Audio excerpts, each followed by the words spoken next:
4 days ago. We had the Democrats, we had the maps, we had a quorum.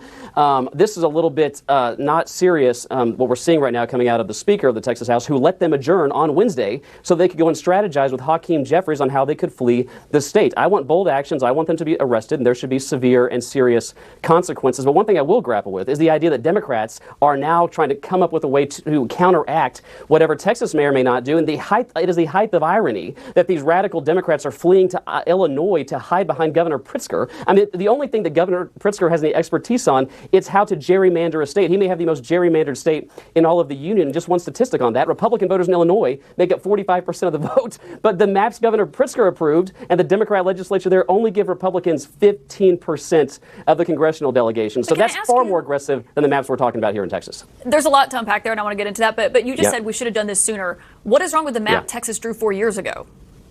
I didn't say there's anything wrong with the map Texas drew 4 years ago, but in the last 4 years, well, I think we should change it. The laws have changed, the demographics have changed, the voting trends in the state of Texas have changed. And by the way, all bad for Democrats, especially down with the Hispanic vote down near the Rio Grande Valley and the southern parts of the states that are fleeing the liberal Democrat failed policies in droves for the policies championed by President Trump and Republicans across the country and here in the great state of Texas. So yes, Texas should do everything we can, everything in our power, to make sure Congress doesn't fall into the hands of the liberal Democrats in the upcoming midterm elections. But do you have a problem if typically this only happens after the census comes out? Obviously, we see other states do this all the time. You mentioned what happened in Illinois, and that's a fair point to make there. But if that's how it happens, are you fine with other states, Democrat-run states, changing this in the middle of the decade as well?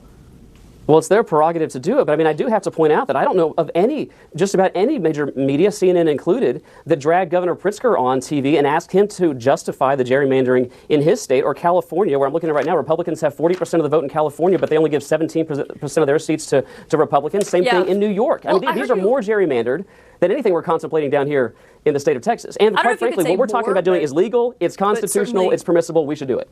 Well, what you're saying is it's bad when Democrats are gerrymandering. That's obviously what Republicans are being accused of doing. But you say, that no one's covered it. I mean, CNN certainly covered it. I heard you say this earlier, so I looked this up. We've written many articles about it, and also it's been talked about on TV. Listen to this.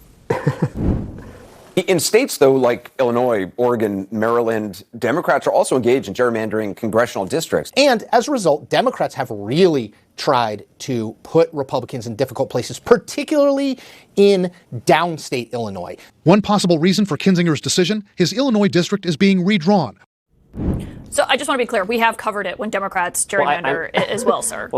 Well, Kaitlan, I know I got to tell you, I'm incredibly flattered the amount of time CNN must have spent fact-checking what I said earlier today to come up with those clips. But if those are the best clips you can find, then my point stands. I was proven correct because at no point was he asked to justify those maps. But here's the point. It wasn't that I was saying good, bad, right, or wrong, whether they could or should or shouldn't. The point is what we're talking about in the state of Texas is something that is constitutional. It's legal. The Supreme Court has said we can do things like this. And my main criticism of the liberal Democrat governors in California, New York, Illinois, and other places isn't so much the weighing in on the merits of their maps. It's the rank hypocrisy and the fake outrage. These Democrats, my Democrat colleagues that fled the state to go hide behind Governor Pritzker, they're not mad that states are engaging in redistricting to maximize partisan political advantage. What they're mad about, but they won't say it. They're mad that a Republican state is stepping up and doing it. That's the real problem, and that's the hypocrisy that I'm trying to point out here. But to the point, I mean, Governor Abbott's not here right now. I'm not questioning him about it. Obviously, we'd love to have him on to talk about this, but you're here talking about it. We're still covering it, is the point. So I don't think you can say that it's not being covered.